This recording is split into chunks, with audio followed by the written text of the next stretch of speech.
సమాజంలో విజ్ఞాన వ్యాప్తికి విద్యార్థుల బంగారు భవిష్యత్తుకు గ్రంథాలయాలు ఎంతగానో తోడ్పడతాయని జిల్లా గ్రంథాలయ సంస్థ చైర్మన్ దరిపల్లి చంద్రం అన్నారు. విద్యార్థులకు అవసరమైన నూతన పుస్తకాలను అందించేందుకు చర్యలు తీసుకుంటామన్నారు. విద్యార్థులు సైతం కష్టపడి చదివి తల్లిదండ్రులకు సమాజానికి గౌరవం తీసుకురావాలన్నారు.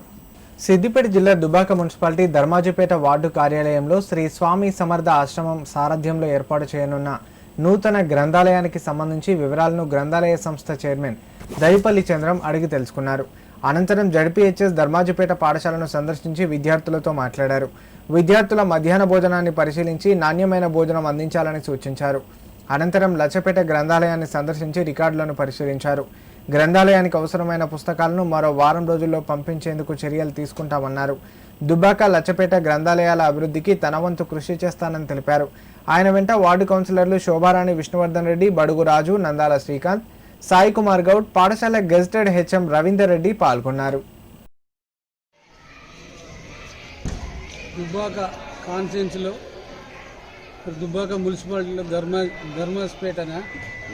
ధర్మాజిపేటలో మరి గ్రంథాలయం కోసం మరి గురుగారు ఆయన యొక్క ఆశీస్సులు నేను అనుకోకుండా నాకైనా ఫోన్ చేయడం కూడా నేను ఎందుకంటే మున్సిపాలిటీని మన దుబ్బాక మున్సిపాలిటీని ఆల్రెడీ స్పందించి అక్కడ బాగా చాలా ఇబ్బంది ఉంది. అసలు గ్రంథాలయం అంత పెద్ద టౌనే అది, ఇప్పుడు ఇలా చెప్పాలంటే మున్సిపాలిటీ టౌనే అది దుబ్బాక.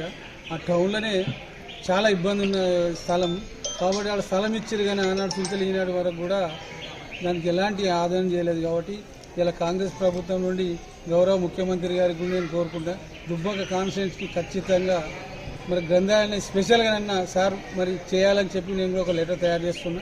ఆ లెటర్ తీసుకుపోయి సార్కి ఇచ్చి కూడా ఖచ్చితంగా తీసుకుందామని నాకు అభిప్రాయం. ఆ గ్రంథాలయం అక్కడ టౌన్లో ఏర్పడితే ఇటువంటి చిన్న చిన్న గ్రామాలలో కూడా మనం చిన్నగా పెట్టకుండా నడుస్తుంది. ఒకవేళ పెట్టుకుంటే ఇప్పుడు ఇలా ధర్మాజిపేటలో కూడా ఒకటి ఇస్తున్నాం, ఆ బుక్స్ ఇస్తాం. ఆ బుక్స్తో పాటు అక్కడ మీరు మేనేజ్మెంట్ చేస్తే మనకు కూడా చాలామందికి ఇవాళ రేపు ఒక చిన్న ఎడ్యుకేషన్ ఏంటంటే ఈ యొక్క గ్రంథాలయం వల్ల ఏమొస్తుంది మాకేంటి అని అనుకోకూడదు. దయచేసి గ్రంథాలయం అనేది ఒక దేవాలయం కాబట్టి దేవాలయంకి పోతే మనకి ఏమొస్తుంది, బొట్టు పెట్టి ప్రాంతంలో ఉంటుంది, కానీ ఇది జీవితం ఇస్తుంది. ఈ జీవితంలో ఒక బుక్ చదివినాం అంటే నీకు నాలెడ్జ్ పెరుగుతుంది, ఎన్నో చేస్తాయి. ఇవాళ రేపు ఇలా మద్యపానం, అడ్డమైన గుట్కాలు, ఇలా గ్రంథాలయాలు ఇవన్నీ చాలా తప్పుతాయి. దీన్ని బట్టి ఒక్కసారి అర్థం చేసుకోవాలి. తల్లిదండ్రులు కూడా కొంచెం ఆలస్యం చేసి నా పిల్ల ఈ తిరుగుడేందుకు నాకు స్కూల్ కూడా అయిపోయినాక ఒక గంట సేపు పోయి రమ్మనేందుకు ఆ గ్రంథాలయాన్ని స్పెషల్గా నేను మాత్రం ఏర్పాటు చేస్తానని చెప్పి కూడా ఈ సందర్భంగా తెలియజేస్తున్నా. ఖచ్చితంగా నేను ముఖ్యమంత్రి దృష్టికి తీసుకుపోయి కూడా ఈ యొక్క సిద్దిపేట మన దుబ్బాకలను అయితే మాత్రం ఎట్టి పరిస్థితుల్లో గ్రంథాలయాన్ని సార్ మనకు ఖచ్చితంగా ఇవ్వాలి సార్ దాని మీద అని చెప్పి నేను ప్రత్యేకంగా నా స్పెషల్గా నాకున్న పవర్తో పోయి ఇచ్చి నేను అది చేపిస్తానని చెప్పి కూడా సందర్భంగా తెలియజేస్తాను.